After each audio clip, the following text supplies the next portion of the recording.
Pour le moment, ce qu'il y a dans ce sac est un mystère pour vous. Et mon objectif, dans les minutes qui arrivent, est de transformer son contenu en un souvenir mémorable. Vous reconnaissez ces objets, j'imagine. Pour la plupart des gens, ce sont des puzzles, des casse-têtes. J'y vois autre chose. Pour moi, c'est une sorte de représentation de notre état émotionnel. Alors j'avoue que dit comme ça, c'est pas super évident. Mais quand on est dans cette configuration-là, on n'est plus sur la sérénité, la joie ou la surprise d'avoir résolu le cube. Quand on est dans cette configuration-là, on est sur un autre délire niveau émotionnel. On n'est plus sur la peur, la tristesse, la colère, de ne pas savoir le résoudre. Si je vous dis que c'est une sorte de représentation de notre état émotionnel, c'est parce que pour moi, il y a une sorte d'analogie avec les travaux de Darwin qui voyait 6 émotions de base. La joie, la colère, la tristesse, la peur, le dégoût et la surprise. Il ne vous aura pas échappé que sur un cube, il y a 6 faces de 6 couleurs qu'on peut associer à 6 émotions. Ça sera plus clair sur un cube résolu. Le soleil jaune de nos vacances rappelle la joie. Lorsque je vois rouge en général, c'est que je suis en colère. Le bleu des larmes qui perlent sur nos joues rappelle la tristesse, le blues. Lorsque j'ai peur et que je m'enfuis en courant, mon visage est tout pâle. Les légumes verts de notre enfance généraient parfois du dégoût. Et enfin, la vitamine C de l'orange nous dynamise comme une belle surprise. Et c'est pas toujours évident de savoir comment on se sent, ni même de savoir quel impact vont avoir sur nous ou sur les autres les actions qu'on entreprend. Par exemple, quand je suis rentré sur scène tout à l'heure, je ne vous cache pas que j'étais dans un état un peu mitigé, un peu comme ça.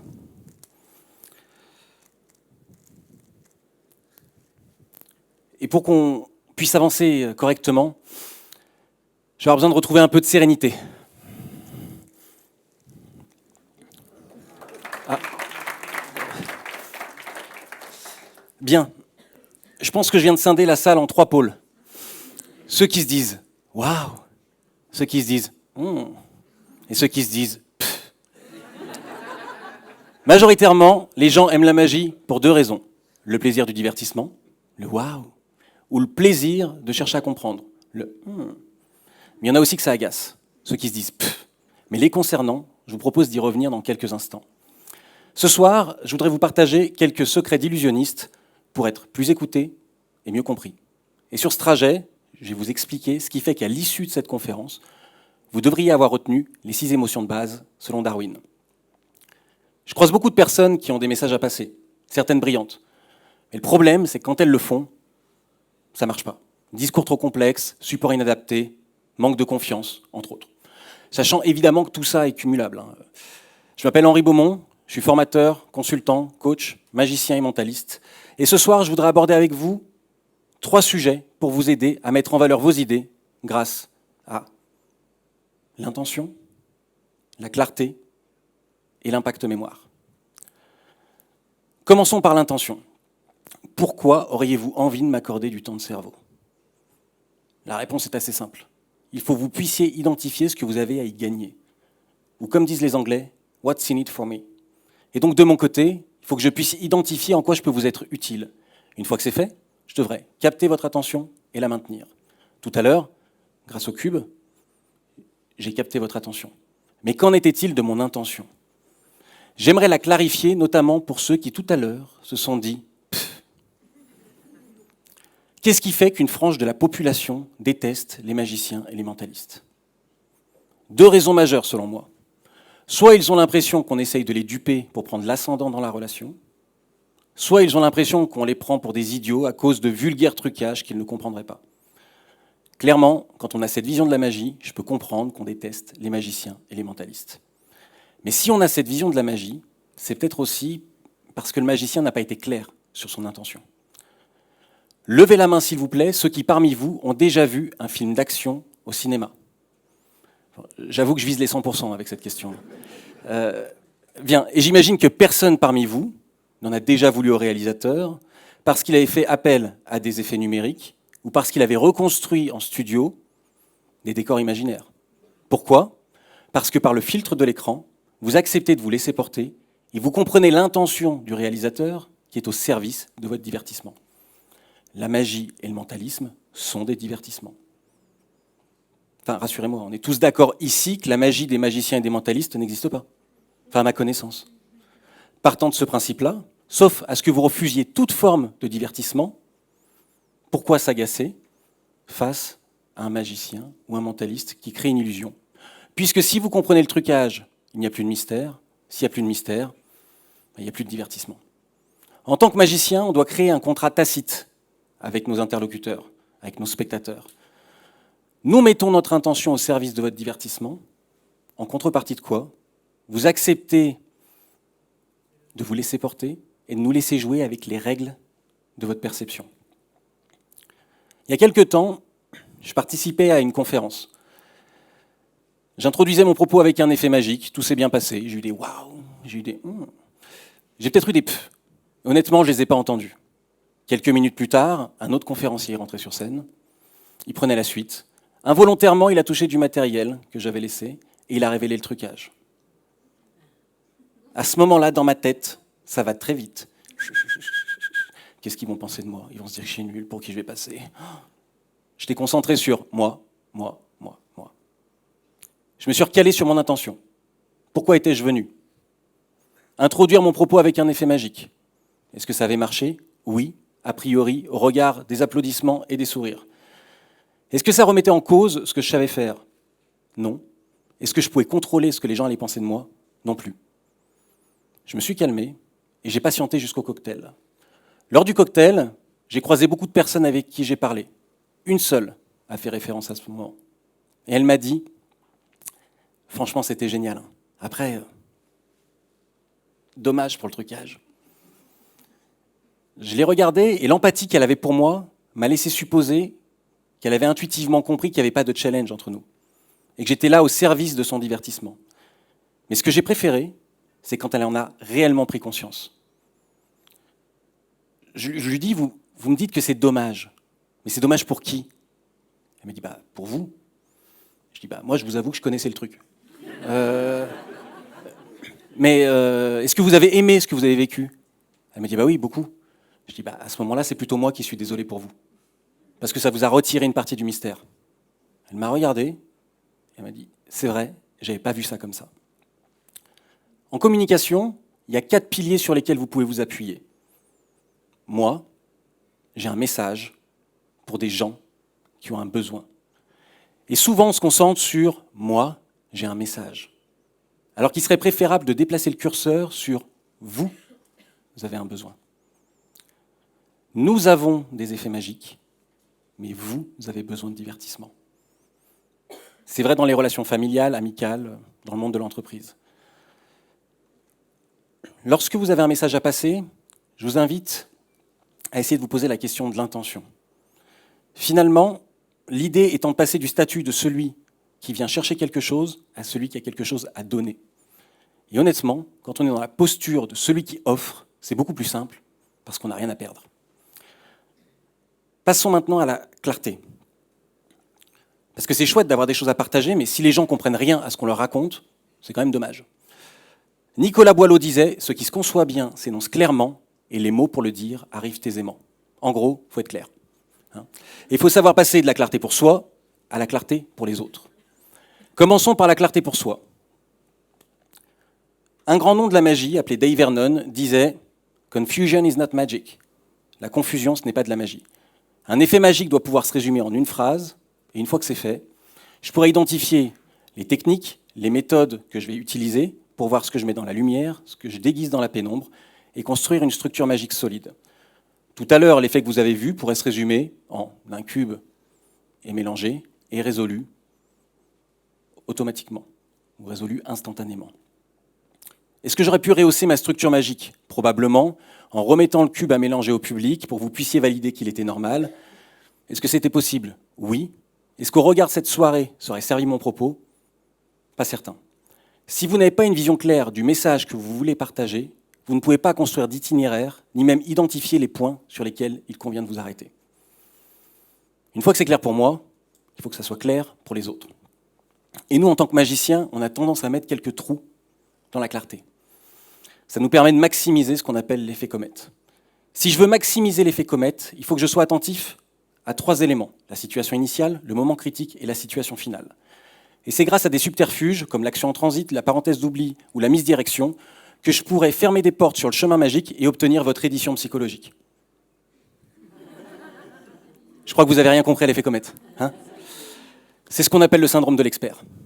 Je viens de m'adresser à vous comme si vous disposiez des mêmes connaissances que moi. Alors, si c'était volontaire, clairement, ça voudrait dire que je veux noyer le poisson, et que mon intention n'était pas tournée vers vous. Mais en général, c'est involontaire, voire inconscient. Soit parce que je maîtrise tellement les concepts que je manipule que j'en oublie qui sont techniques, soit par peur de ne pas avoir l'air suffisamment compétent et je viens glisser un peu de technicité pour légitimer mes compétences. Or, les études tendent à montrer qu'on a moins confiance dans les personnes qui parlent de façon complexe que dans les personnes qui parlent de façon claire. Si vous parlez comme un expert en vous adressant à des experts, bon, normalement vous devriez être compris. Mais si vous parlez comme un expert en vous adressant à des personnes qui ne le sont pas, c'est beaucoup plus inconfortable pour elles. L'enjeu étant d'adapter sa communication à ses interlocuteurs. Après, il sera toujours le temps de cranter et de mettre un peu plus de précision pour faire en sorte de gagner en technicité. Mais si vous n'êtes pas certain de la clarté de vos propos, vous risquez d'aller à l'encontre de votre objectif qui est d'être compris. Parler clairement pour les oreilles, c'est bien, mais parler clairement pour le cerveau, c'est très intéressant aussi. Et l'avantage, c'est qu'il y a des schémas qu'il reconnaît automatiquement. Vous allez devenir des mentalistes. À l'écran vont s'afficher 2 figures géométriques. L'une d'entre elles s'appelle Maluma, l'une d'entre elles s'appelle Takete. Levez la main, s'il vous plaît, ceux qui dans la salle pensent que la figure numéro 1 s'appelle Maluma. Très bien. Levez la main, ceux qui dans la salle pensent que la figure numéro 2 s'appelle Maluma. Ok. Je crois que la majorité des gens pensent que la figure numéro 1 s'appelle Maluma. Eh bien, vous êtes des mentalistes. Effectivement, je vous présente Maluma et Takete. C'est fou, hein, la puissance de la forme et à quel point elle peut servir le fond. Allons autre part. Si je vous montre mes doigts comme ça et que je vous demande d'identifier combien sont tendus, j'imagine qu'en vous concentrant un peu, vous devriez pouvoir y arriver. Mais si je fais comme ça, en un clin d'œil et très loin, vous en voyez 6, une opposition voire une symétrie. Tout dépendrait du contexte.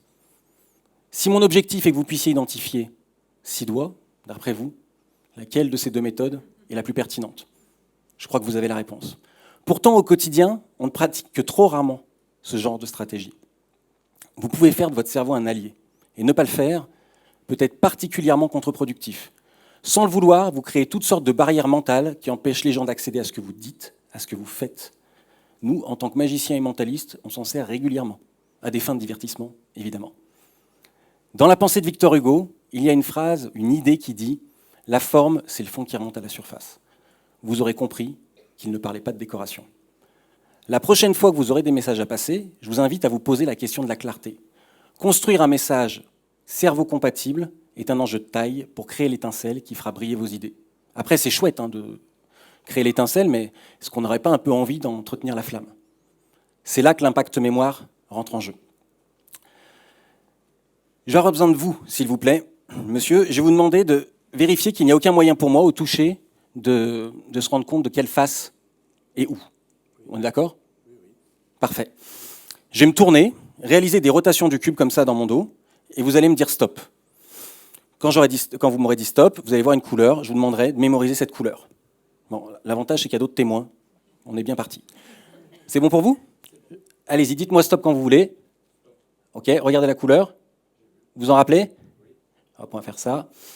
Et je vais vous demander d'associer cette couleur à l'émotion qu'on a vue tout à l'heure. Donc là, vous les avez d'afficher. Donc associez cette couleur à votre émotion. Ok? Ça fait un petit moment qu'on est ensemble, je crois qu'on commence à créer un lien. On va essayer de voir si on peut faire quelque chose. Regardez-moi. Ok, ça m'a l'air bien ça. C'est quand même un peu partagé votre état émotionnel quand même.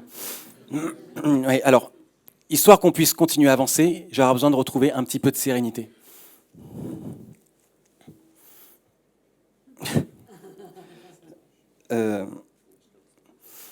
C'est pas grave. C'était quoi votre émotion? La surprise. C'était associé à quelle couleur? Surprise.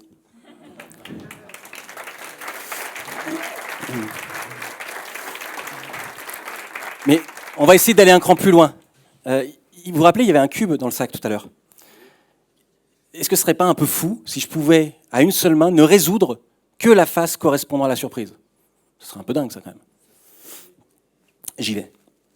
À une seule main, c'est pas dit que ça soit si facile que ça, mais je vais me faire mieux. Ne résoudre que la face de la surprise. Surprise.